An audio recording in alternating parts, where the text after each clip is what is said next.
Thanks for joining. Welcome everyone. Welcome to the podcast. I have here with me Chris, certified personal trainer with over a decade years worth of experience. Feel free to raise your hand if you have any questions. We're answering every single question. This is an opportunity to get free online coaching. Can also take text questions as well, so do not be shy. Go ahead, raise your hand. It can be fitness related questions. It can be nutrition related question. It can be something about being a new lifter. It can be something where you need not join in. It's too late in the UK. I'm about to sleep. See you, mate. Anyone else? Yeah, I know, right? 9 p.m. I don't know which he's going to see at this point. He's just playing.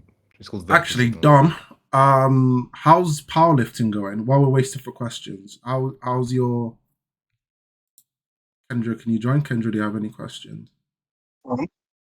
How's your powerlifting lifts going? Have you set any new PRs? Done any competitions? Just chilling? I'm not trying to. My long time ago. Oh crap! We can't hear you properly, mate. Hello? Is it just me? I can't hear him properly. Hello? Big Dom, you there, man? You sound like you were in a tunnel or something. Hello? Can you hear me? It's on the McDonald's Wi-Fi.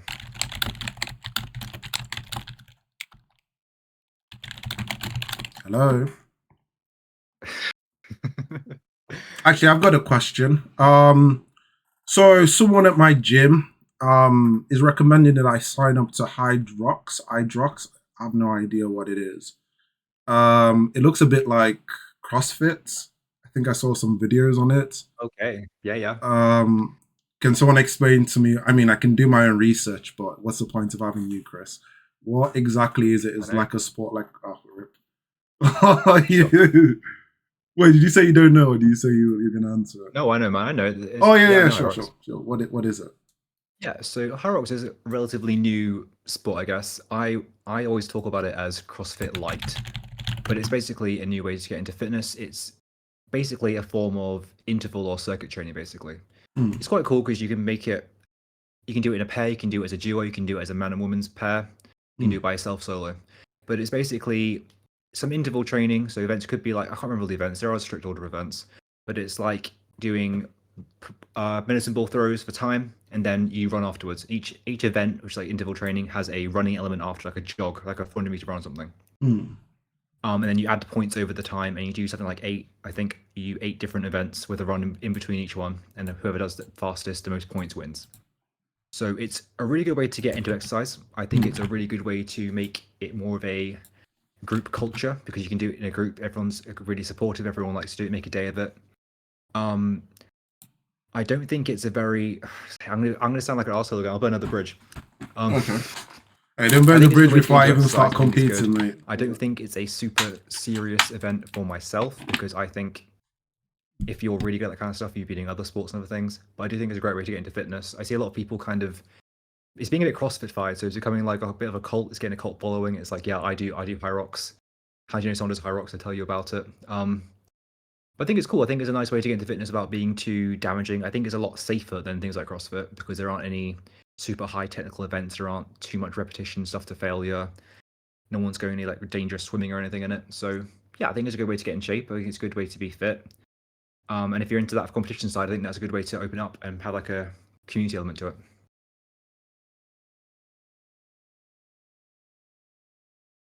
It's a great way to meet your Mike as well. Hey, thank you, mate. I have to unmute it twice.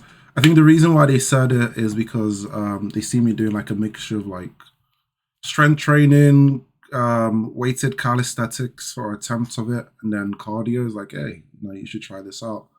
And it doesn't seem to have like the bad stigma that CrossFit has. So I might get into it and see what it's like. I think you do quite well in it because you're good cardio anyway. So if you're good at cardio, I think it's good because it's got a mix of some resistance training in a way. It's not like anything heavy. It's not like doing clean and jerks, not doing deadlifts, but there is some strength element to it. There's like various jumps to it. There's dynamic full body things. So I think it's a good way to combine the two. It's like a Metcon kind of thing. I guess, I suppose it's like a Metcon, metabolic conditioning, you call it. It's a great way to get in a lot of endurance into it. without making endurance or cardio boring. It gets a lot of fitness in without making it or getting around the stigma of doing cardio, because some people still think cardio is a bad word. I think Okay. you're quite good at it. Yep. I'll try it out. Let you know how it goes. If I suck at it, I'm not gonna do it again. Cool. Ice, did you have a question? So you raise your hand. Yeah, so like I talked with my physio guy and he basically Mhm. said like before I go into strength like training for strength and stuff that he would recommend me go with first finish my rehab and then run a GPP phase, and I was just kind of wondering like what exactly if you're like like if you're coaching someone who needed GPP, how would you like kind of program that? Because we see a lot of programs for specific goals, but we don't see a lot of like GPP stuff. Okay, cool. Good question. All right. So GPP, for everyone's listening, means general physical preparedness. So it's different to SPP, which is specific physical preparedness. So in a way, it's getting in conditioning, it's getting your muscles used to training so you can then perform and do strength training or muscle building at a higher level. So for this phase, I would say anything that's not too heavy, like you said, away from strength training too much. So I wouldn't do any big barbell movements for this, but I would think this is a great time to do some bodyweight training. I think this is a great way to get some cables in maybe. For GPP, I generally rather see you do some higher reps, to be honest, maybe 10 to 20 reps. I wouldn't do anything low at all.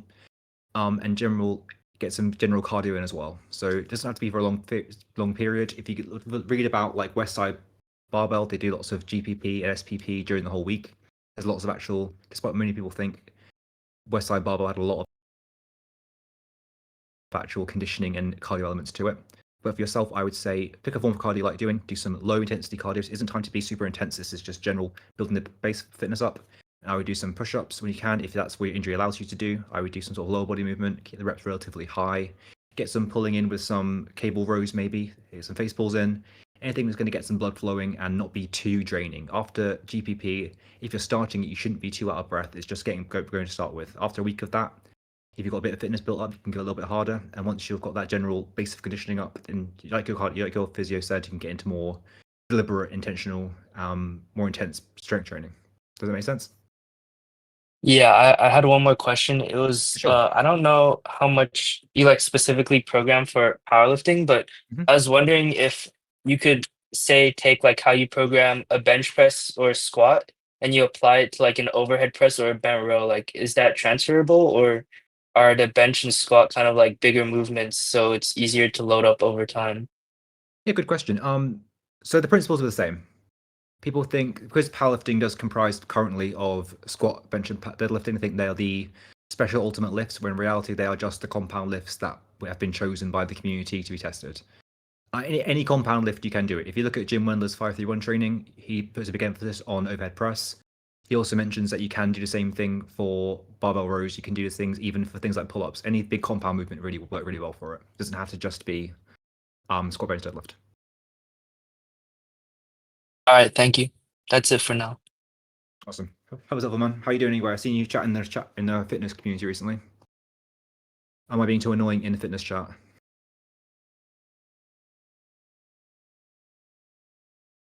If he's muted, or is that's just a yes? One of the two. Oh, that's directed to Ice, right? Yeah. No, I see Ice in the fitness chat quite a lot. So Yeah, I think Oh, he won 2024 just MVP. yeah, I don't have much to do because of my injury, so I'm just like talking a lot right now. no, it's all good. It's good to see you being active in the community. I see you there a lot. See you upvoting my Yeah, subs as well, which I thanks. appreciate. Always a pleasure, man. Always a pleasure. Yeah, you too. Perfect. So, Babe2, bro, Babe2. So, these names are so sus. I think he has a text question, but he's left. Okay, let's have text questions. Have a look. I just see pancakes. Let's have a look. Text questions. Oh, is he gone? Sad. Yeah, he just left. It's your turn. Oh. Does anybody else have any other questions? Feel free to ask. Don't be shy. Always going to talk. Let me see if I can think of a in question. general. Yo, I got more questions. I can keep asking if Oh, you want. yeah, go ahead, mate. Works well for a podcast. Yeah, so like a lot of people like or at least a year or two ago, Dr. Mike was kind of on like the whole anti-vertical pressing agenda, and I was kind of wondering what was your take on that, and if vertical pressing is needed for growing bigger delts. Sure. So honestly, I don't think vertical pressing is essential for growing big front delts. I think obviously everyone knows this, but a vertical press is any press that's pushing over your head. So it could be dumbbells, it could be a barbell, it could be a machine. I don't think it's essential for building for a strong front delts, and especially I don't think a barbell overhead press is essential. If it works for you and you like it, it's great. It's a great tool. Like any movement, as we say, are tools. If you want to develop the front delts, any sort of horizontal pressing will work the front delts. You can't avoid that. Anything like a front raise is going to work the front delts as well. Even things like a lot of calisthenics is very hard on the front delts as well. I'm sure AO will be able to tell you. If you go into press ups, if you go into like a planche or a planche push up, overhead push ups, you may, unlike AO, be able to develop very strong front delts. So no, I don't think overhead presses are essential, but I also don't think they are the terrible thing they've been able to be. It always go through cycles, of overhead press being this terrible movement or this amazing movement. I think if it works for you, that's great. I won't be afraid of it, but if it causes you issues, there's no point trying to force it. Find a way around it. I said there's no essential exercise, but there are some movements you should definitely be doing. And Dr. Mike is always a bit of a attention farmer as well, so I'd be cautious. As sure you know, a bit of grain of salt in anything he says. Oh my god, Numbers is here. Oh my god, we are blessed. This is actually happening, guys. It's happening. Should we ban Doms? Wait, what? How does Kendra have permissions to make poll? Welcome, Numbers.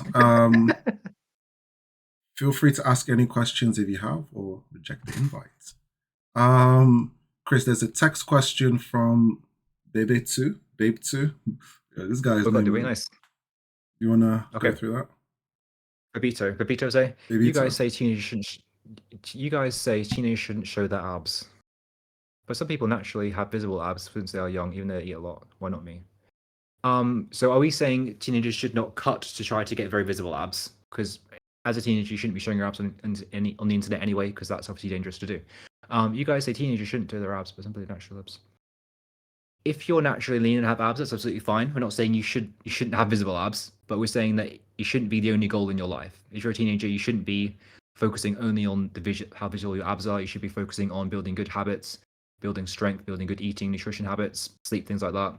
You shouldn't be focusing on cutting and being super lean as the priority for now. If you're naturally lean, that's absolutely fine. There's nothing against that. You're still welcome here. There's no prejudice against people who are naturally lean, but we're saying that shouldn't be the only goal or the most important thing you're training for as a teenager. Does that make sense to you, Pavito? Okay, good. Awesome. Nice.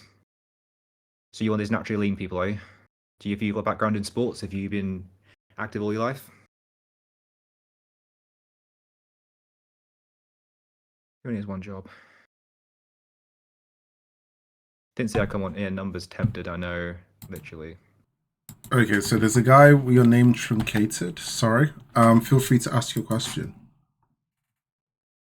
T ... Please don't do the Hello Kitty guy again or person. Hey, how are you doing? Hello. Hi again, how you doing? Very good, actually. Nice. How can I help you? Well, I don't know what to ask today, but I'm just gonna. What's the best workout for like teenagers, people who are just starting to like doing workouts and stuff?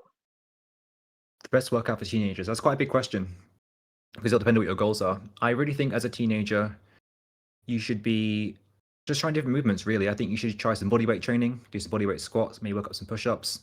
And then I think it's really good to have a foundation just using different machines. I think it's a safe way to try them out. You don't have to be going super hard. I'm not expecting you to go super reps to failure or anything, but try different ones out. Try an overhead press machine, try a row machine, like a row, try some bicep curls, all sorts of things. Just learn how to move your body and be aware of it. That's the most important thing as a teenager. Just to learn how to do things without doing too intense, without trying to do anything too hard to start with. Give yourself at least 2 weeks, maybe a whole month just of trying movements. Keep the reps quite high. I don't think you need to go below 10 reps as a very beginner just to get the blood flowing. And just learn how to move around. It can be playing sports, all sorts of things like that. Just get moving. And once you've done that, you can do more deliberate training. But to start with, it's just about learning how to move your body. It's really key. I'm sorry I can't give you like a proper prescribed workout for that, but I think it's best thing is just to learn how to use the machines, learn how your body works, learn how it moves through space, how to move things around your body, and from that you get a really good foundation for all sorts of training after that. Do we have to like, if do you want like a strict diet plan to do like workouts and stuff? Do you need to have a strict diet plan? Yeah. No, not at all. And in fact, as a teenager, you shouldn't be having a super strict diet plan either. Again, like I said before, anyone having good diet is always a good thing, but you don't have to have a super perfect diet, a super strict diet for anything apart from something like advanced powerlifting, or you have some sort of like intolerance something for your gut or something. So no, you can just have a regular diet, eat regular food, and work out. That's fine. There's nothing wrong with that. You don't have to be a full-in fitness junkie. Your whole life's about fitness and health and things. You can just exercise and eat good food. So I think everyone should be focusing on that. So making good habits, which means eating things like fruits and vegetables, learning how to cook a few things. As a teenager, it's the best time, I think, to learn how to cook. Nothing too fancy, but maybe learn how to cook some eggs, maybe cook a few vegetable sides, maybe a bit of meat, something like that, or tofu. It doesn't have to be meat, obviously. It can be vegetarian or vegan. But no, you don't have to have a super strict diet. You can just enjoy food, enjoy life, and exercise, and be healthy as well. It doesn't have to be super strict. In fact, it shouldn't be super strict. Okay. I think that's all my questions. I didn't prepare this time. No worries. Well, If I I can will keep coming on prepare again. next. Yeah. It's good, Thank it's you. good to talk to you. Talk to you again soon. Thank you. Wait, Take it how easy. do I get out of this? We can take you off the panel, no worries. Thanks for the chat. Oh wait. Thanks for the questions, mate. Really do appreciate it, and I do hope you're above 12, please. If you're not, then I don't know. I don't want us to get banned or whatever. Just yeah. Cool. Cool. Does anybody else have any questions? Feel free to raise your hand. We have here with us Chris. Chris has over a decade years worth of experience. He's willing to answer your questions all completely free. Sometimes people are going to force you to pay for high ticket coaching, but no, he's here doing it for free. So feel free to ask any questions. There's no such thing as a silly question. You can come up to the panel, no judgment zone. If you need a clarification on something that you already have an answer for, need a second opinion, if you're new to fitness, even if you've been training for a while and you need some help and advice, Any feel questions, free to guys? ask. Don't be Any shy. questions? And like, Ask. Yo, I okay. believe there was a question in chat that Mesley put Oh. down. Oh, nice. Okay, cool.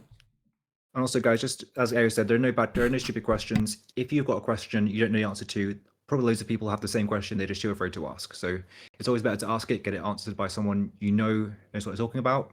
It's me, and save yourself the hassle later on. So Mesley says, "Is it worth the time to try to make your own program if you research how to do it well if you're a beginner?"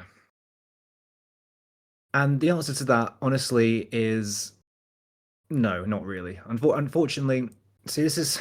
I'm not saying you shouldn't research. I'm not saying you shouldn't know what's going on. I'm not saying you shouldn't have a background knowledge of things. But as a beginner, you need to be doing the basics, and that will be covered in any basic beginner program. There's always time to specialize later on. There's always time to make it more complicated. But if you're a beginner, you need to be focusing on nailing the basics and do that for 6 months a year, at least. So just pick a solid program, someone from you trust, and get on with it. Yes, you may think you know better. Yes, you may know that actually this exercise is not quite biomechanically perfect and its angle is not quite optimal, and perhaps I should have done an extra rep instead of keeping an extra 0.5 in reserve. But what you're doing is complicating things, and instead of getting into the meat and potatoes of it, getting the hard work done, you're going to start worrying about things, and that's when the issues seep in, even for more advanced lifters. So most coaches have someone else do their programming for them because you try to overthink things. You need to do the important things. When you try to create your own program, it's like, yes, it's a good idea. You should know what's going on, but there's always a time for it later on. As a beginner, get the basics in, get to the intermediate stage first, and then start complicating things after that. There's no reason to complicate things yet. There's always time for it later. Again, research, learn things, but do the basics now, get it out the way, and then you can do the crazy experimental things afterwards. Most people end up wasting their own time, wasting the goals that beginner gains by messing around too much. Just get the basics through, get out of the way, move on, get on to good stuff. Greg Knuckles, programmer, change rep range from 8 to 12. Greg Knuckles, I absolutely love Greg Knuckles. He is a fantastic coach, very clever guy in most ways. Change rep range 8 to 12. That's reasonable, change it if you want, but honestly, don't start tweaking things too much. odds are, if you listen to a good coach, they put something in the program for a reason. You may not understand that reason. You may think you do. You probably don't. So I would just do it verbatim to start with. One of the most annoying things as a coach, I'll tell you, is to have someone say, "Oh, I tried your program. It didn't work." I go, "Oh, it didn't work." And I go, "Oh, I did it right, and then I changed this part. Oh, I did this, but apart from that." And it gets to a point, and Jim Wenlow, so I say Jim Wenlow a lot, but he agrees, you're not actually doing the program then. You're kind of messing around with it, and you can't complain about the results you didn't get if you didn't do the program properly. Just keep it simple. Keep it simple.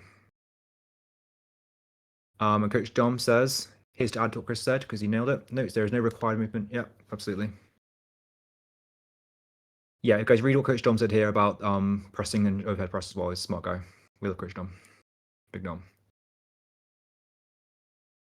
So Coach Dom also says, no required movement in anyone's program. You don't need to vertical press if it's harder on your situation, especially your injuries. Note that chest pressing will give your delts excellent strength stimulus, which is right. If you were to try, I get to pair chest pressing with lateral raises, see if it's easier on you. Absolutely great way to do that for training shoulders. It's all a game of trial and error, finding what works for you in a situation. Not everyone's program will look the same. Yep, 100%. Coach Dom has got that exactly correct. Kendra, where are your questions? Kendra, where are the questions? And where is Candias? And am I frozen or are we still there? It's fine. No, we're still here, mate. Solid work. Did your questions get answered, guys? Does anybody else have any other question? Feel free to raise your hand. Don't be shy. Whilst you guys are waiting, I'm going to shamelessly plug Chris. Guys, he's helping us out. He's giving us nice advice, and he's, helping. Why does this guy have E-Girl in his name? Sub-Zero. Bro, you are so sauce. I was ignoring that. Mate, like, what the... I'm not even gonna... make sure to support Chris as he's supporting us. Remember, it isn't strike first, it isn't strike force. It is strength first. Make sure to support Chris STR first on all platforms. Cool, guys, please. Oh, cheers, mate. I didn't even have to move my hands. I can just like... Nice. Guys, ask any questions. Don't be shy. I can see a bunch of you in the audience. Please feel free to ask your questions. You can ask multiple... Oh, nice. Thank you, mate. Chris, there's a text question for you to go through. Oh, you're going to read it or am I? Okay. Protein Lover 19. We won't make any comments on that. I've got a question. When would you say is the best time to integrate cardio into my program whilst trying to focus on hypertrophy without affecting my lifts? So I think everyone should have cardio in their program from the get-go, honestly. As we know, cardio is going to benefit your training. It's not going to kill your gains. Unfortunately, we can't get away with that anymore. We can't say, "Oh, I'll do cardio, but it's going to ruin my gains." Nothing's going to kill your gains. So if hypertrophy, I would do easy cardio after my training sessions. Nothing too intense. I would get a long background in training.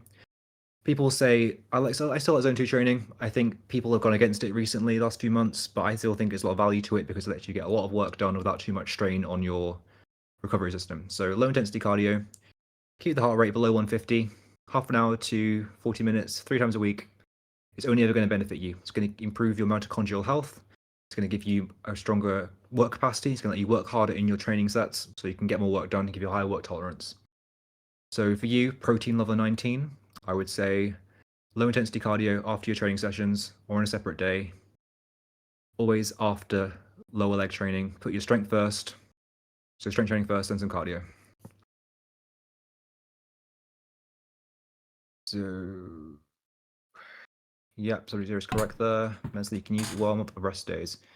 Yeah, a little bit of cardio before. And honestly, like people are much more resilient than you think you are. Like if you have to do cardio, sometimes my gym is so busy, I end up doing my full cardio session before my strength training, and guess what? It's fine. You get through it. You're not actually that fragile. It makes a new little challenge. It's hard to do workouts sometimes when you're completely dripping in sweat, but hey, gotta get it done. Gotta get it done. So you lied to us, Chris. I would not lie to you. You lied to us. It's called strength first, isn't it? Not cardio first. It's strength first 99.9% of the time. Oh, okay. Oh no, he's doing this freaking we kill bacteria 99% of the time nonsense. All these freaking toothpaste brushes or whatever do 99.9999999% of the time. Yeah, 9 out of 10 dentists. Yeah. Cool. Guys, feel free to ask your questions. Raise your hands. Do not be shy. This is an opportunity to get your questions answered. You can use a text chat. You can come up to the panel. There's no questions too silly. Still going. We're still going. We're still going here. Wait, is there a new I question? says aerobic zone 2. Yeah, precisely. Yeah, zone 2 low intensity cardio is great because it doesn't put intensity, doesn't put a demand on your recovery. If you're doing things like high intensity interval training, if you're doing hill sprints, for example, that's going to put a bit of recovery onto your quads or your hamstrings, basically. So that's why I recommend start low and slow. You can build up a good tolerance. A lot of people think they get good cardio in by lifting. Think, oh, I do supersets or I train really hard, so my cardio is really good. When it's different, it's not the same. So when you use sustained cardio, so you're actually keeping your heart rate at an elevated rate for half an hour, 40 minutes. That's very different to having a high heart rate because you did a hard press of dumbbell presses. Which doesn't say it's bad, but it's a different way to train fitness. And on that, Protein Lover 19 says, how about rucking? So it'll depend on the intensity. So rucking, as far as I know, is like a loaded walk, like a hike or something. Again, I would always keep it after my strength training, and I would depend on how intense it is. If it's very, very intense, if you're going for a long time and you're very out of breath, I would say limit it to twice a week, and then maybe supplement a low intensity cardio in between that.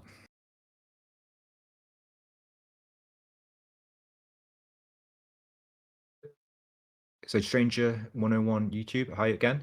Is going for a morning run going to help you with your health? Going for a run is always going to help you with your health. Yeah, that's great. You don't have to do it in the morning, but if that's the best time for you to train, that's absolutely great.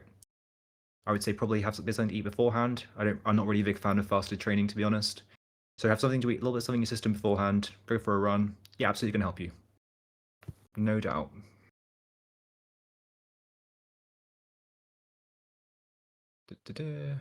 Babito, I will cut. Okay. There's another text question, most recent question. Yeah, Mesley. Okay, there's a question. Okay, Mesley. If my program has barbell rows, but I had lower back soreness, that was bad last week because of the tension from RDLs and barbell rows, should I keep doing barbell rows or try single arm rows or chest supported rows? The pain only lasted for 2 days, or 2 days. So. Okay, so it depends on this one. Having lower back soreness, it's a kind of question, should you train if you're sore or not? Which is saying probably should. It's not going to kill you. How bad is it? You said pain and you said soreness. These are different things. So if you have a lower back pain, I would say absolutely get rid of the barbell rows. If it's a temporary soreness, I would say look at your programming. I'd have to look at your program wider for it. But yeah, potentially. If you're getting a lot of lower back fatigue from doing RDLs the day or so before, then you might want to look to doing a substitute. So single arm rows, chest supported rows are a good substitute for that because you're still working lats, you're still working your traps. It's a good way to get the work done without having such demands on the lower back because barbell rows are great. They're a very good movement. Recently, people have turned against barbell rows. You either have to love barbell rows, apparently, or you have to hate barbell rows because of the fatigue on the lower back. That's the crutch of the issues or the benefits people have for barbell rows. Some people think who are anti-row, they'll say, well, actually, it puts a lot of stress on your lower back. There's a lot of stabilizing to do. Therefore, you can't train your lats and your traps as hard because of that. That's a negative.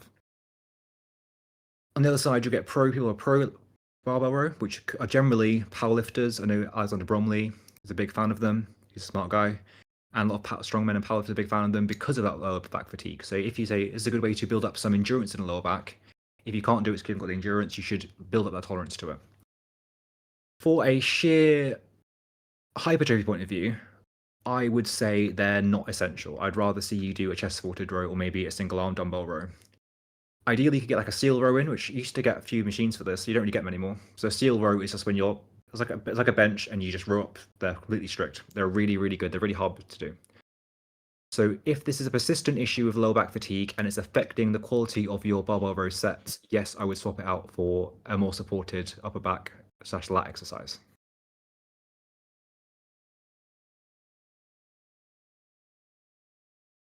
Kendra, do you have the question or do you want to ask it here?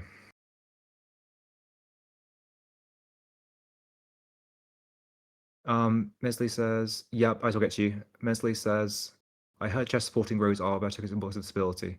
I mean, in the hypertrophy scientific community, people always say more stable is better, but it's not as black and white as that. It's also biomechanics for it.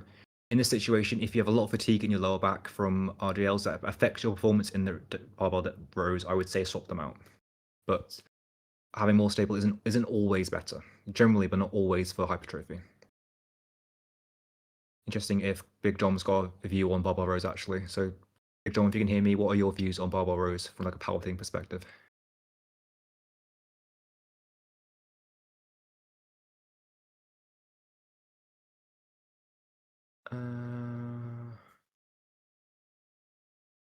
Any more questions here?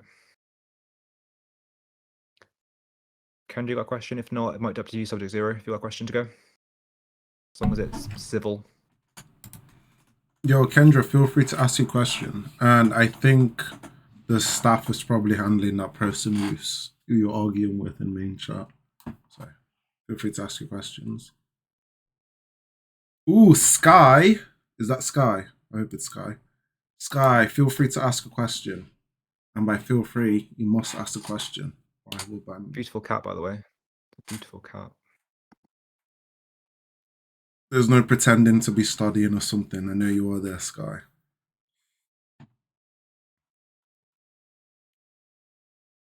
Nice. And Coach Dom agrees with me, so that's always a good sign. Nice. Always an excuse. Kendra, did you have a question? Ask your question. Still got time. I don't have a question. I said I'll type it and send it to Chris later because it's pretty long. No worries. Yeah, sure. Does anybody else have any other questions? Feel free to ask your question. Yo, I got another question. Yeah, go ahead, mate. So like, Chris said you said you watch Alex Leonidas or Alpha Destiny, right? So Yep. I was watching one of his like rant videos yesterday. He was basically talking about how like even for people who are training for results and who are trying to take fitness seriously, they're kind of like they're becoming too soft and they're kind of like scared of fatigue, like just any fatigue at this point. What's your view on that? And do you think fatigue is actually that scary or it's exaggerated? I think I know the video you're talking about, and yeah, I agree with him, man. I think it's just the pendulum always swings. So the idea is there's this science-based community, science is everything, these recent studies are the most important thing, versus like it's meant to be the old school bro mentality. And one of the concerns in this whole debate is fatigue. So it's like not doing any wasteful sets or anything. We used to call it junk volume, but now we call it like fatigue management and stuff like that. It all goes around in circles. And yeah, I think he's right there. I think I would rather probably have my clients and myself do a little bit extra work, a little bit fatigue, rather than I guess leaving the gains on the table, because I do think most people, I can't say most people, I do find in the science-based community, people who are proponents of it, they would rather argue about nuance than actually working hard most of the time. I would rather see you doing the actual hard work and maybe get a little fatigue, maybe a bit of recovery, maybe a bit tired, maybe a bit out of it to realize where the line is, because that's the hard thing is. And I think everyone needs a gut check at some point if you're actually training as hard as you think you're training. And sometimes to find the line, you have to go over the line, which sounds maybe a bit dramatic, but it's true. You need to actually really push yourself really, really, really hard to realize that you haven't been pushing yourself for a long time. And it happens to me, it happens to other people, even experienced lifters. You need to have a gut check every once in a while to realize, actually, if I'm not getting any gains, is it because I'm actually not training as hard as I think I am? So yeah, I do think fatigue is a bit of the boogeyman. I don't think it's anything to really worry about. I don't think many people should actually really worry about it. I think it's quite hard to actually get yourself into a state of being properly overtrained. And if you are, then yeah, it happens. But most people, I think, probably need to train harder rather than train less hard, if you know what I mean. It's very rare that I see someone saying, yeah, you're training too hard. And by training hard, I don't mean doing lots of sets. By training hard, I mean intensity of the sets. So I always say, I'd rather see you do 2 or 3 very, very hard, high quality sets than do 6 or 7 or 10 crappy sets that are low effort, low intensity. You can go through them, have a 5-second rest, go into it again. Like, I do think people are too worried about fatigue in general. Yeah, very few people become overtrained at all. All right, I got one more question for now. It's so like I was watching one of Bald Omni Man's videos and he was basically yeah. talking about like how he keeps a logbook and he said he not only includes like the weight and reps, but he also includes like how the form was on each rep and if he did say like breathing squats on like the last rep or something.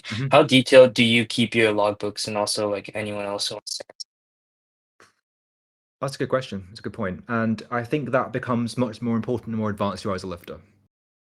Because basically, when you get that level of being an advanced lifter, you're still trying to get progressive overload. Basically, you're still trying to add weight or reps. You're trying to do that, but realistically, when you've built almost all the muscle that your body's going to carry, the increments can be very, very small. So you do need to look at things like, rather than adding a rep each time, the quality of the reps.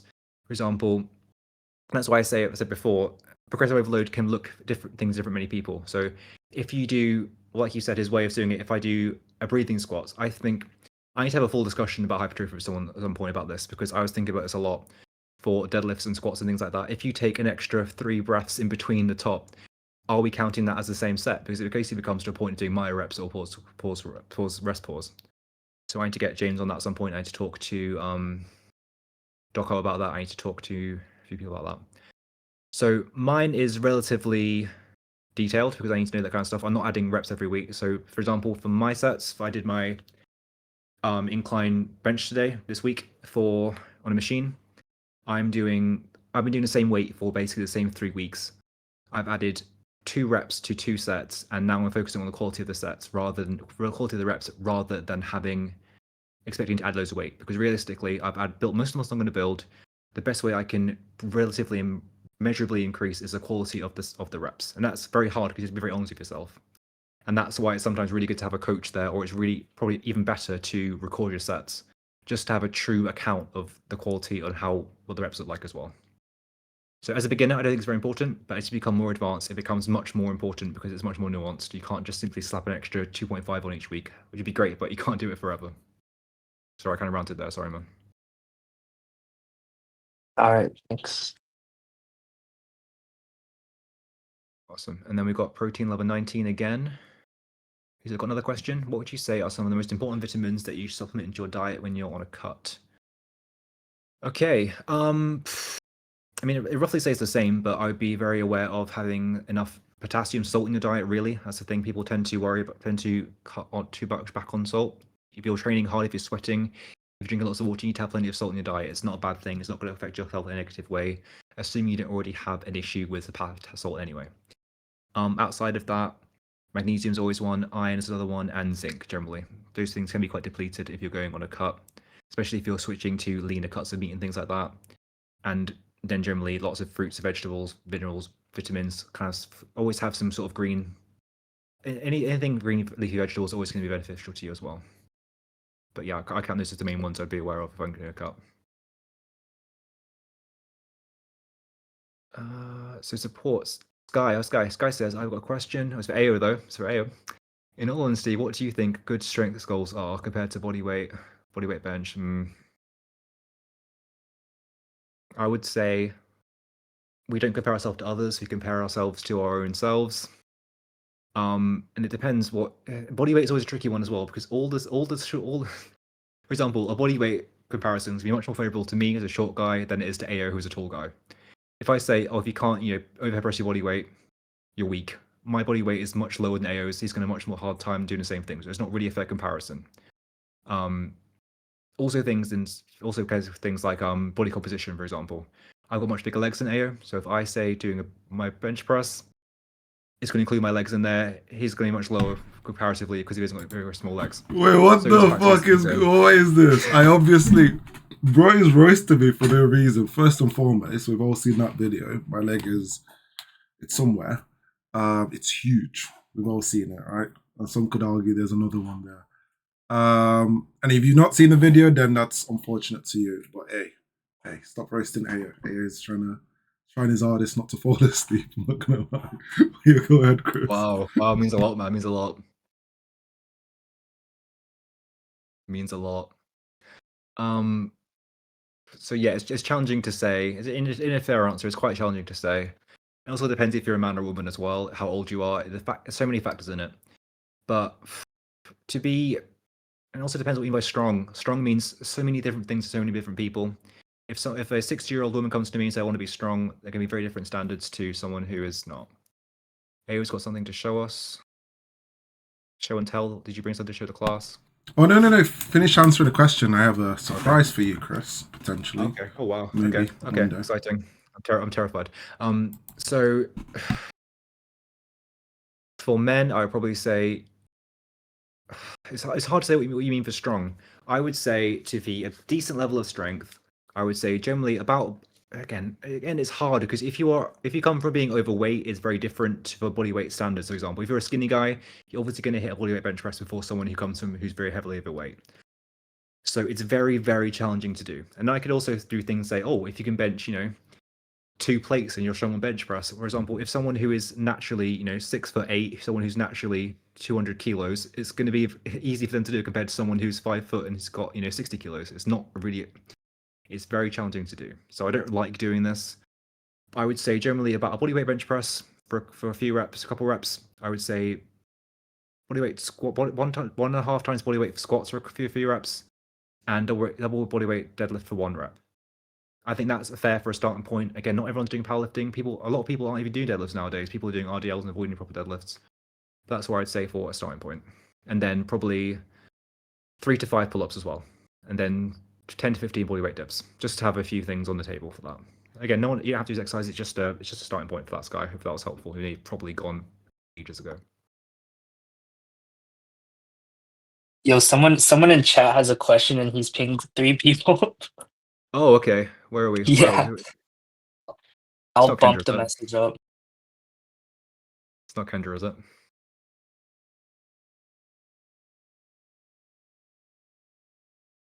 It's the one about intense cardio. Okay, so look. Intense cardio. Can I do intense cardio? I mean, yeah, you can do intense cardio. That's fine. I need more context to it, but intense cardio is fine as long as you've got a decent base of fitness to start with. I wouldn't say if you're heavily overweight to go straight into intense cardio because that's a great way to get injured and hurt yourself and get a terrible start. If you've already got a decent fitness base, yeah, 100%.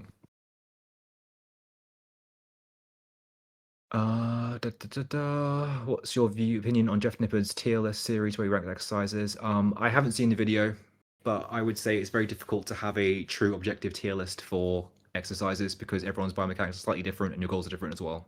And sometimes you just like an exercise, you know what I mean? Sometimes, and that is enough to include it, to be honest. Sometimes you just really vibe with an exercise. It feels really good, you get a really good pump or something, or you're strong at it. In that case, you should include it. Like, there's no point saying, well, technically this is a suboptimal exercise, even though you're getting great gains from it and you feel really good on it. Like, it's all a spectrum anyway. Some exercises are objectively bad, I guess, but it's very hard to have objectively best exercise. So I will have a look at the video at some point. Though Jeff is in my bad books currently, so maybe not right now. Have you seen his mom? Yeah. Bro, she's not natty at all. There's no way she's natty. I didn't say it. I didn't say it. Hey Jeff, hey. I don't want to burn any bridges. He's in my but bad books. He's in my really bad books, just so you know. Why? What happened? All his recent videos with that Hussein and with Julian guy trying to tell me that they're natural and saying I wasn't born yesterday. I'm not having it. He just completely ruins his credibility. And I always gave Jeff the benefit of the doubt before for being natural, but it gets to a point when if you're defending people who are obviously fake naturals, it kind of undermines your own authority, your own reliability. Wait, who did he say was fake natty? His mom or? No, he said his mum is not. He uses his mom to just justify his own current state. But he did a recent video of looking at Hussein and this Julian guy, who is the juiciest fellow I've seen in my entire life. 19, bigger arms than Larry Wheels, claiming to be natural. And it just completely undermines all Jeff's authority to me. Like, anything reliable him is completely gone to me now. Jeff Nippard and Julian Fitzgerald, or is it this guy? Yeah, I've seen this guy all over TikTok. Yeah, like 19-year-old natural, yeah. Yeah, let's compare arms. If his arms are bigger than mine, then he's not natural. He absolutely. Okay, he's got like a weird peak, right? They're also 3 times the size. Why is he literally holds up to Larry? He literally holds up to Larry Wheels for arms. Yeah. He's not natural. Obviously. Well, yeah. So when you start making claims that other. But how does somebody get that peak? Like, if you look at his arm, there's it's genetics to a point. It's genetics to a point, and then it's other substances as well. There's definitely a genetic element to it. Yeah. Because there's like the normal bicep, and there's like a little. Can you see what I mean? Yeah. Well, some of it's definitely genetic, and also it's the other synthetic compounds. But to me, when you start defending people who are obviously fake natties, it undermines your own credibility, and that makes me start suspicious of you. Because what is your investment in making people think they are natural? You know what I mean? Why are you trying to make them look like they're natural? It just makes me question your own. It completely makes me question your own. Yeah, I know what you mean. Like sometimes I don't even know if people care anymore. Because there's like people like Toji out there. Bro's like freaking gambling and taking PEDs and looking like he's nutty, which is funny. But what I think it's just important when you're if you're from a coach integrity point of view, because if you watch the video with Hussein, I think Larry Wheels, he asks him like, how much money did you make from your coaching? And the guy made like 15K the first week he's offering coaching, which he could be a fantastic coach, but all of his authority and credibility is based on his physique, which is, to me, definitely not natural. So you're literally selling everything based on a lie, and to me that is completely something I can't do. Yeah, I know. I don't vibe with that. I don't vibe with that. This is Toji, the Otogi, however you pronounce it, the not nutty bodybuilder influencer that's always mistaken for a nutty bodybuilder. That's gotta hurt. That's gotta hurt. No. He's also funny, and he's like kind of like the shitpost side of content creation, which is good. But basically, what I mean is that nowadays nobody cares. I know back in the day, but freaking C-Bomb is not natty. Freaking what's his name? Though, but the thing is, they've never claimed to be. And it's obvious. Sam Sulek, though. Yeah. What I mean is, they can become a fitness influencer, and people wouldn't care. Like Sam Sulek, he's obviously not natty. No one cares. Like, I'm always against like promoting it to teenagers and stuff like that. Like, if you're an adult and you're doing it for any specific reason, especially someone who ran track, at some point I started to realize like not everybody is obviously doing some weird stuff. That's got to be quite every a transition point, though. Yeah. So yeah, I don't know, and I don't know why Jeff is doing it. Like, I think do what you want. It's absolutely fine. There's no really moral high ground. Like literally, do what you want. No one actually cares. But if you lie about it and use that to make money, I think that's just fucked up. But that's just my opinion. Yeah, my stance is no need to lie, guys. That's the thing. Like, yeah. And that's to everyone in the server. When you're an adult, obviously this server does not condone PEDs. Make sure that if that's something, because obviously we don't want to have these conversations in the server. If that's a path that you want to do, make sure to do it the right and safest way, and be honest to yourself and honest to everybody around you. Because nowadays, like I see a lot of people, either they're doing it through like back doors, they're getting influenced by the wrong people. Maybe it's like the Trent twins or Togi or whatever, and you're just depleting everything. So if you do want to go into like proper... Sorry, Chris, what are you saying?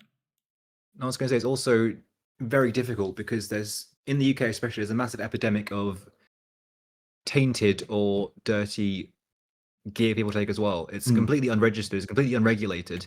You don't know what someone's given you. You've literally got no way to account for what this person's given to you. Yeah. And you're going to put that into your body. It's just a very serious risk to take. And obviously it's your risk to take as an adult. As a teenager, you shouldn't even be considering this. In my opinion, if you want to do it, it's fine, but I'd rather see you train naturally first and see what you can do and then reach your potential, and be honest to yourself. I appreciate that people aren't going to do that. I appreciate people want to blow up and be the biggest 14-year-old on TikTok. I understand that, but I can't support that, I'm afraid. That's something I could ever Yeah, me neither. So guys, just be safe. Like, we all got into fitness. And the funniest thing is, like, out of everyone who's ever joined the podcast to ask questions, most people want to be in shape because of aesthetics. And the saddest thing is that if you look at the aesthetics that like are quote unquote found attractive, it's like Ronaldo's physique, or like freaking, you know what I mean? Like Zac Efron. Yeah, like Zac Efron from High School Musical. Like it's not. Yeah. It's literally something that you can achieve. Fight Club. Yeah, just like extreme low body fat percentage. Is insane. Yeah. Literally. Even the original Spider-Man physique. That's what like. Yeah, literally. Yeah, and the thing is that most people, I think a lot of people just chronically live online. And trust me, mate, people look different in person. So if you take a yeah, picture of 100%. yourself and you put it online, and you're The like, oh my catfishing god, is insane. yeah, The catfishing is absolutely insane. So you don't know what they're doing. So you could take a picture of yourself and you might look really good, and then you're comparing it to someone who's got like some editor who's using contrast, good lighting, Full studio, the full studio, yeah. right? Yeah, plus they're doing PEDs. Even like it's, I think nowadays, I think the funniest thing is I think on the male side of things, men have been more honest about it. I think we had this discussion before, but I think it's the female side of things that's getting very dangerous. It's more insidious because it's not even under the PEDs at the surface. moment. It's like BBLs, Surgeries. but it's not Surgeries, it's not like the Kim Kardashian one. It's like the it looks natural, and then they just become fitness influencers and they've done the tummy tuck. So yeah. It's all the stuff that unless you know about it, you could get away with being natural, or just she's just pretty, she's just done this, and then they sell you things, and it's just the more insidious things which can be more dangerous. Whereas realistically, if you've got a functioning brain, you'll understand that you look at a C-bomb and realize it's not natural. Whereas if you look at a woman who looks fantastic and she's had a very clever surgery for it, you may not have a single clue. Exactly. I probably wouldn't know either. I wouldn't be able to make a decision on that. But that's going to make someone else feel bad about themselves and compare themselves to that and be negative, and that's not a good thing for anyone. I think the 100% accurate way to tell if someone's natty or not is if they're bigger than you, then they're not natty. Exactly. So that's why we did that test. Yeah. So if that guy's arms are bigger than mine when I'm flexing, then he is definitely not natty. So is Chris bigger? Is Chris flex? Is your arm bigger than mine? Yeah, obviously not, because I'm also taller, so this is more muscle mass. Yeah, so Chris is definitely natty. Oh, hey, I didn't make the rules. Guys, Wait, anybody? Does that mean you're on something right now? Since you're bigger no, than because Chris? I am the peak natty. So I'm peak natty, right? So anyone who's bigger than me. So if you get Doco in here or Lorgox or something like that, they're obviously going to be bigger than me, right? So everybody else, is obviously fake natty or on something. So that's the scale. So hey, if you ever need to, you can take a screenshot of this. So if someone posts a selfie and you're like, oh, is this guy not? Anyway, guys, does anybody else have any question? I do have some sort of surprise, but it's more in the future. But I'm trying to sprinkle a teaser. Yeah, put the. So there are some merches. Oh, let's fucking go. Merch, but this is for me, right? Because I'm not burning cash for.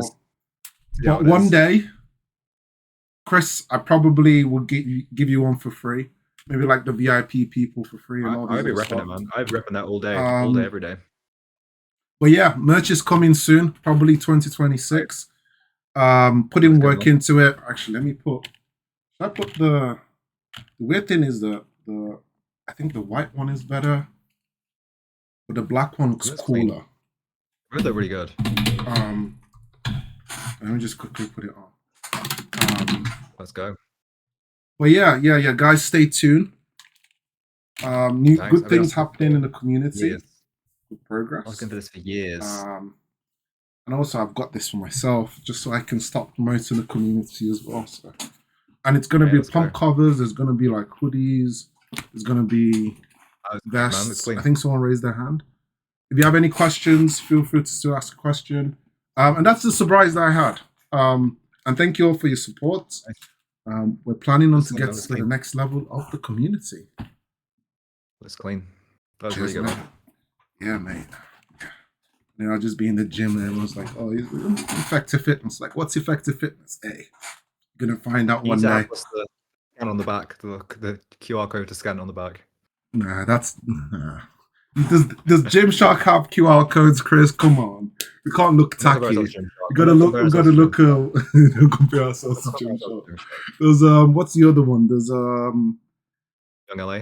Young LA have freaking Anyway, feel free to ask your questions. A quick question here we got.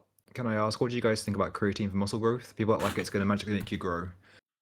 Sure, so creatine is probably the most tested fitness supplement there is. It's going to help you build muscle, yeah, but it's not going to be a magic bullet. You still got to train hard, you still got to eat well, still got to recover. It may help your muscle growing a little bit, but it's not going to be night and day change. A little boost maybe a couple % change, but it's not going to be night or day. If you want to take it, you can, but you're not obliged to. Let me try the knives. This escalated very quickly. Yeah. Yeah, I think we should talk more about like physique inflation for men especially. It's absolutely crazy. I remember it used to be like the gold physique, and now it's just absolutely ridiculously huge. Like you look shit if you're not like absolutely enormous. It's completely crazy. Now it's just flexing new tops. You look good though. No, you can't. You know, Kendra, I thought you were gone. Why you come back to say you stink? How rude. Just here for the fashion show.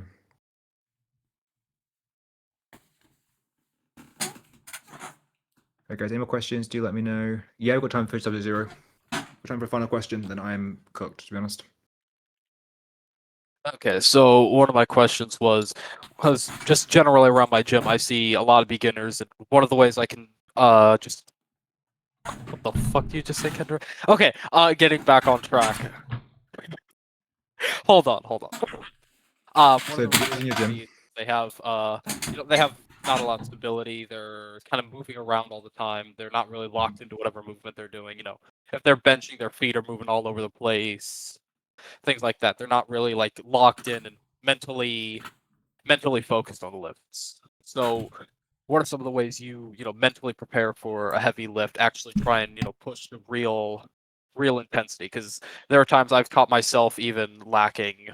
Hell, one of the days recently, I'm doing the program says set of 6 to 8 at 1. Mhm. I just go fucking all out. I get 10 reps at 9.5. Mhm. That's like if I'm somebody who I'm not trying to slack off, and if I catch Mhm. myself doing that, I know there are people in my gym who definitely don't train as hard. I can see it. Yeah. It's like what do you think of some of the ways you prepare for those lifts, actually get to real true failure? Yeah, that's a really good question, actually, because I think there are a few ways to do it. So I used to have a very different approach. I used to have my headphones blazing. I used to have some metal going. I used to love Hatebreed. Intense, like psyched up, like I guess more like super psyched up, super like berserker, almost full intensity, like wall shaking and stuff. Really intense. One way to do it. I found that drained me in the long term. It didn't really work for me very well. So the way I do now, I think, is more of a focused rather than hyped up. So ideally, no music really. Focused and just have a think. And the way I do it, if I'm having a tough day, is I treat each set as if this is my only set for the week. This is my only only opportunity I get this week to improve, to get stronger, to build muscle, and I carry that through. So even if I have 3 sets to do, I think this is my only set to work on. If I had to quit my workout after this one set, would I be content with my workout? Would I leave knowing I've left nothing there than all full out intensity from there? And then you got to do it, man. You got to focus. Like I said, more focused rather than super hyped up. Deep breath, deliberate, moderately intense, I guess, but more focused rather than anything. And then, yeah, when it gets hard, take a breath, but try to keep the tension on the muscle and treat each rep like it counts. Make it count. That's all I can say, really. There was a different approach to that. I think it's different for him for different ways. So I know he's always cardio. There's lots of calisthenics and stuff. How do you, make sure you're working hard for a set? Apart from looking fly. And he's muted again. I mean, What was the I'll question? extend that question to all of you guys. Sorry, can you ask it again, mate? I'm not gonna lie. I was reading chat and I heard your voice and I was like, yo, fuck this. No, I'm just kidding. What was the question? Just the ways you mentally prepare for intense lifts and hard training. Well, that's easy. You like training, it should just come easy. Good music, a nice playlist. I like discovering new music. So anything that's like, and it's always weird. There's always like something, either when I'm like doom scrolling, there's always like a new music that I hear that's trending. I'm like, oh wow, this will hit when I freaking go to the gym. There's one, was a Kanye West one, not by Kanye West, by what's his name, Lil something, I forgot, young something. I'll get the music, but just putting together those playlists hamps me up. Taking coffee, I think coffee does a lot of the heavy lifting. And I love the gym that I go to. It's very community based. Yeah, environment's huge. Environment's huge. Yeah. So I honestly, I'm not gonna lie, I enjoy going to the gym. even if it's just casually to talk to people, just like randomly. He's a yapper. I'm a yapper. Okay, next person. That's all right. No, not that song. Let me get the song while someone else answers. It's a really good song as well. See, very different approaches. Very different approaches. So good to have the perspective for that. Yeah, Chris, what was your approach? I'm not gonna lie, I wasn't listening. Yeah, I said my approach is no music. It's just focus. It's no just music. More of a, Bro is emo. Oh my gosh, I knew it. I knew it emo. All that happy, smiley stuff. It's either the ones that are extremely quiet or the ones that are extremely happy and comedic. Those are the people that you have to watch out for. No, I'm just kidding. Next person, is it going to be available in Wales? Maybe. I haven't thought about multiple countries, so hey, we'll start off with England. We'll start off with England. How about you, Ice? How do you prepare, and Dom and Viking and whoever is still here? I just listen to music before I get there, and yeah, that's pretty much it. And you can see the screenshot I sent in chat, and it's basically like as long as I have an average session, I know my program is working as intended, and I don't really need to have a good session every session because that just reset the standards. So yeah. Yeah, like that. I think it's important to realize that not every session is going to be a great session. If you train, especially if you have very high frequency in the gym, if you're training maybe 5-6 days a week in the gym, it's just low averages. Some sessions are going to suck. They're going to be bad. But like you said, you got to take the good with the bad. Some sessions are going to be amazing. Some are going to be terrible. As long as you just don't have too many bad days and work out the average, and still numbers are going up. That's important to realize. Nice. Yeah, I've sent the. To add to the question I was asking, do you think people could be potentially leaving extra gains on the table by not pushing to those? I'm really going to fucking go hard until I physically can't move the weight anymore, or at least close to that limit. Yeah, I think so. I think if you want the absolute most gains, you need to get most effort. You can't skip out the intensity, to be honest. I think people try to. I think people try to get around with volume, but at the end of the day, if you're a natural lifter, if you're trying to build the most strength and muscle popular, you're gonna have to do the hard sets. You can't avoid the hard sets, unfortunately. And yeah, I think if you are routinely leaving 2 or 3 reps in the tank all the time, you are probably leaving some on the table.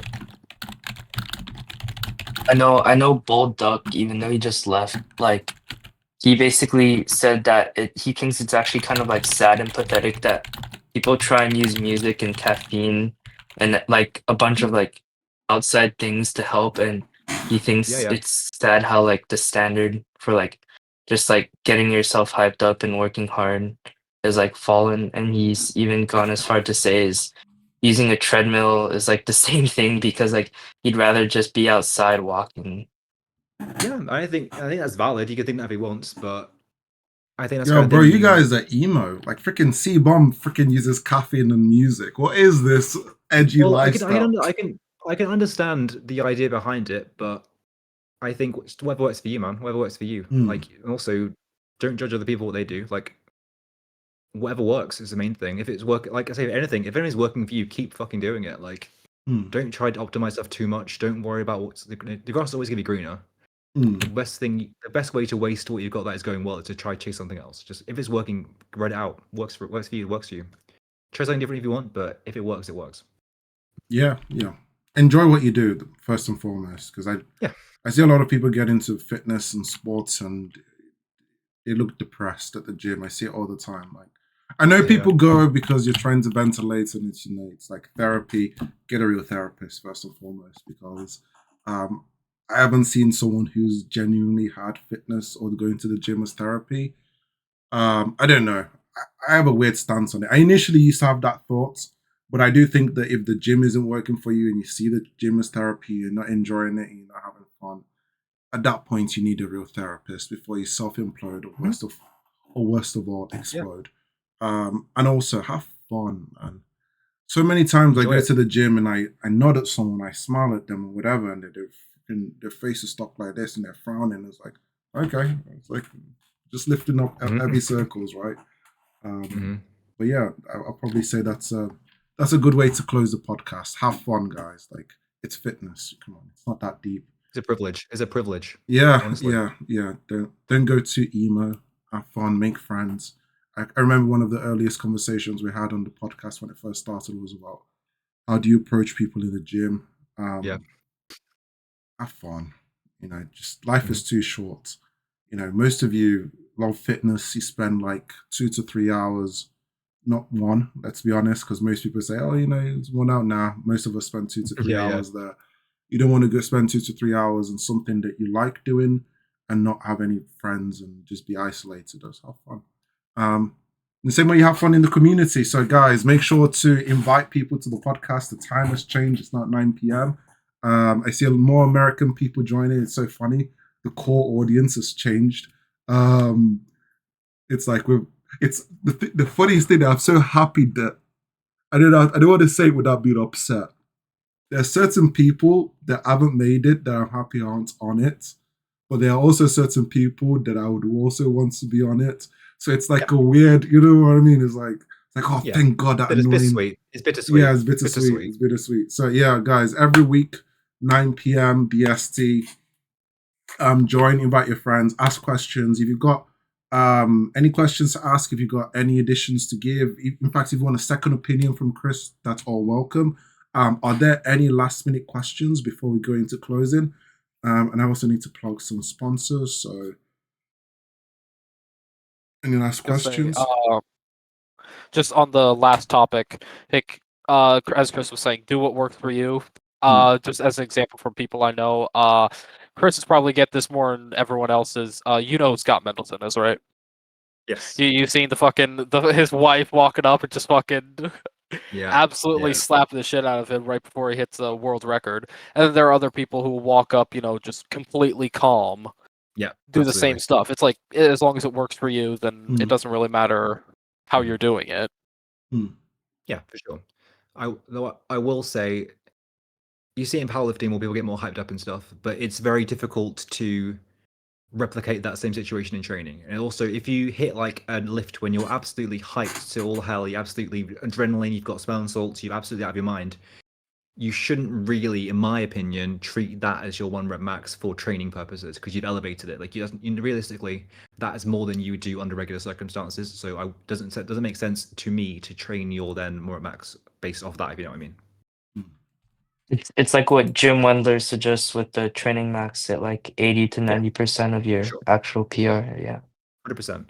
Taking that as I went above and beyond, and now I need to use something I can actually do on a day-to-day basis. Yes, precisely. You need to understand that it's a superhuman effort. It's beyond what you'd normally be able to do. You've kind of got, squeeze out an extra few percentage, which isn't the percentage you get. I'd rather have you get the extra boost on your meet day, your test day, and get the extra percent there, rather than create the extra issues for your training. Because if you guys know you're doing percentage-based training, if you get your percentages off, you're in for a bad time, and it compounds as the program goes on.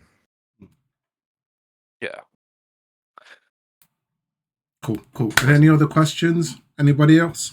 Feel free to ask your question. I got something. Go ahead. Like, so I've seen like numbers and some other people implement front rack carries into their training. I was wondering under what circumstances you'd implement those, and like what are the possible use cases for them? For a front rack carry, Yeah. in what context? Powerlifting context? No, just in like general strength or athleticism context. Okay, so front rack carry would be having a loaded barbell over the front of your shoulders, like in a front squat position, basically. That way, that Yeah, way. in like the Olympic like front rack position. Yeah, so a Or the full crossbar, yeah. grip. Yeah. So that's probably the official correct way to do it. So barbell across that, like you just clean the weight. So this loaded carry is useful. It's going to train your upper back a lot. It's going to train your core and abs a lot. It's going to include a lot of stability. So if you do a walk with that, a front rack walk, it's like a farmer's walk, but carrying it there instead, is a great way to work on stability. It's going to be very taxing. It's good for working your form of front squat, keeping upright. And you can use it a couple of ways. You can do it for time, you can do it for distance, or you can do it for weight. They're valuable to do if you have issues, a weak upper back. I'd do it for that. If you want to get extra less boring cardio, and you can do it for that. I would do it after front squats or something. I do it at the end of my workout generally as like conditioning kind of thing. You could instead do front rack holds, which I kind of prefer, even though they're absolutely horrible. So set the bar in the rack a little bit lower than lockout, get under it, and then stand up. You can do a ridiculous amount of weight for this. It's incredibly good for building overload strength. It's incredibly good for building upper back strength for squats and front squats, and a massive benefit to deadlifts, to be honest. You can probably lift an extra 50% than your 1 rep max to just hold it for 10 seconds. You're going to absolutely struggle to keep control of your bowels, but it's a really good way to overload. I don't recommend doing this very often. If you're experienced trainer, it's a good way to get an extra shock out of your system. But for the carries, I would do it at the end of a session or as part of a conditioning session. Wouldn't go too heavy and just be ready to drop the bar if you need to. All right, thank you. Awesome. Always fun. You can also do other kind of like farmer's walk or calls. I like to do an alternate. So you can do like a suitcase carry. You can carry one dumbbell or kettlebell like that and hold the other one either racked there or like an overhead, like a waiter's walk.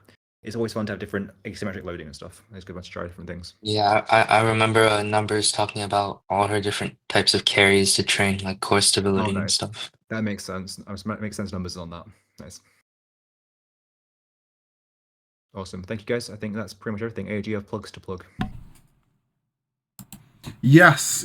Thank you very much, everyone, for joining. Remember to tell Lau that he is fired. It's coming straight from the horse's mouth. So if he doesn't believe you, just say, "Hey, you told me to tell you you're fired." Guys, thanks for supporting us. Huge shout out to Boostcamp. Thank you very much, Boostcamp. And also, we have a nice new sponsor. Thank you very much, Sculpt.ai. They're trying to build a nice fitness app. Very low level, simple to use, not complicated. They're trying to strip out all the complexities. I know you guys went into a really in-depth, breakdown today on the podcast. But for 99% of the people in the world, most people are like, what workout should I do today? What should I eat? What's the calories in this? Something very simple, and that's what they're trying to build. They're interested in working with the community. It was that screenshot that Ice keeps showing was not me. AI is evolving, as you can see. They can even successfully replicate a Discord interaction. So get with the wave, get with Sculpt, the AI. So if you're an aspiring content creator, they also do want to work with you. If you're someone who has any advice or any information that you want to provide to them to help them as they're building their platform, if you check their channel, there's a form you can apply to, and for free. They're doing stuff for free, and they're also willing to pay content creators. So if you're a coach or personal trainer, and something you want to go down, it's out there. And also, there's Boostcamp. We don't forget Boostcamp. Thank you very much, Boostcamp, guys. If you want to get workout routines, all completely free, you can use Boostcamp. I heard a few people talk about Bald Omni-Man today. A lot of his workout routines are also on Boostcamp. He's also a Boostcamp partner. If you do, and also you're not hearing this from me, I'm going to cut this part out. With the 2 weeks free, remember, on the 13th day, set an alarm, cancel your membership. So you can get Boostcamp for free, premium for free. Boostcamp is free, but you can get the premium one. So there are some coaches that are there for premium or whatever.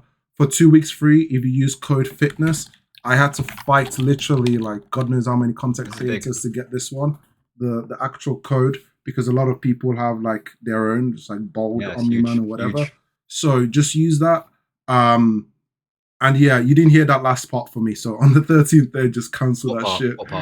Yeah. So get the routines you want, cancel that shit, move on. But yeah. There is one of his premium Boostcamp program in. Yeah, if you want to, if you want to look at Bald Omni-Man's premium one, if you can't get access to it, just use code FITNESS. Remember, set the alarm 13 days. There are other ones out there as well. Lots of good coaches on local programs. Yeah. And also, if you're a coach, I still don't know why the coaches haven't taken up that offer. I don't know how it works with the coaches stuff, but Boostcamp are looking for coaches as well. So if you want to get premium, literally put your workout there. I can spam it in the server to get people to join it. And then I can just DM the CEO of Boostcamp and say, hey, this this coach, this personal trainer, or this That's my job for content this week. creator. That's my job for this week. This guy's been saying it for almost a year now. Oh my! You know how easy it would if I was a certified personal trainer. If I'm tempted to do like one of those freaking 30-day courses or something like that, it's so easy to like. I'm not even gonna say anything. Like all of these, it's like all these platforms. Like yeah, I'll message this week. I'll message this week, man. Literally. It's all right. No worries. Yeah. Anyway, guys. And huge shout out to Chris. Remember, it isn't strike first. It isn't strike force. It is strength first. And yeah, and I'm working hard on these things. It's not going to be too amazing or whatever, so don't have like any high expectation. Look awesome. I'm doing stuff that I can wear to the gym, take some pictures, see how I look, how I feel, and then when all of it is ready. Also, I'm sending some to like Rishi. Anyone who was here last week would have seen that Rishi has some like stuff. Yeah. This week. So. Yeah, he said he's going to be here every week. Everyone that makes their promise, right? Where's James, right? So the benefit of it is, I promise anyone who's like the VIP, being VIP for a long period of time, you're going to get it for free. I'm not going to do anything weird where, maybe for like official ones, I'm not going to, if we have like 20 products and you're like, hey, can I have all of them for free? And I'm like, mate, what the fuck? Just get one. Yeah. Or something like that, right? I'm considering bags as well. My bag is downstairs. But, there's like the military fitness bags. Yeah. Top, hoodies, military bags, maybe straps and belts. I don't want to do anything that's too cringy or like too... Yeah. Keep it clean. What I mean? Like, classy. yeah, just like something pump cover, a vest, joggers, simple stuff. Nice. Done. Nice. But yeah, yo, can we get a compression shirt? An EF compression shirt? That one's kind of gay. I'm not gonna lie. No, I'm kidding. Yeah, that's a joke. Don't get me cancelled. Thank God that work is dead. If anyone's seen the new South Park episode, you will get that reference. Have you seen it, Chris? Yeah, good episode. Yeah. But yeah, any suggestions? So I'm gonna probably do it like one thing at a time. It's 2026 anyway, so there's no rush. I don't want to rush it. I don't want it to be tacky. And I want you guys to also be able to see it. So just be like, oh, okay, I can see it on AO or something like that. It's making him look bigger than he actually is. Well, hey. Thank God. Bro said, thank God. This is how I look. Bro, look at the shelf it's giving me. Like, it's crazy. It does very sculpting. It's crazy. Body sculpting. Yeah. But yeah, thank you very much, everyone. I don't want to keep yapping. I hope you have an amazing weekend. And I'm going to keep this end to the podcast nice. I'm not going to insult anyone because I've actually liked this podcast. So see you all. Take care. I lied. A Discord podcast on a weekend. So close. Oh my God. You freaking losers.